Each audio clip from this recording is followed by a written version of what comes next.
હાલો ભાઈ, તો તમારા બધાનું પાછું આપણા મિની વ્લોગમાં સ્વાગત અને સ્વાગત જ છે.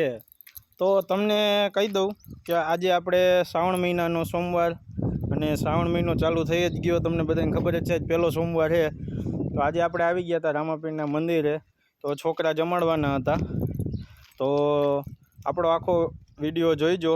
આમાં જોઈન્ટ કરી દઈશ હું તમ તારે, કેમ કે છોકરા જમાડ્યા અને હું તમને રામાપીરના મંદિરે નેજાના દર્શન કરાવી દઉં. તો જોઈ લ્યો. જુઓ કેમ ફરકે છે. બાકી આ અમારે સિંધુડીના પીરની દયા ભાઈ, સિંધુડીવાળાની દયા છે ભાઈ. જુઓ આ રામાપીરનું મંદિર છે અને દર સોમવારે છોકરા જમાડવાના જ છે. અને પૂનમે જમે બીજ નદી છોકરા જમાડવાના છે. સાચું તો ભાઈ ઈ જ છે. કાંઈ વાંધો નહીં. હાલો તો જય રામાપીર. તમે જોડાયેલા રહેજો. નવો વિડીયો આવશે તમ તારે અપડેટમાં રહેજો તમે બધા. બરાબર, હાલો તો.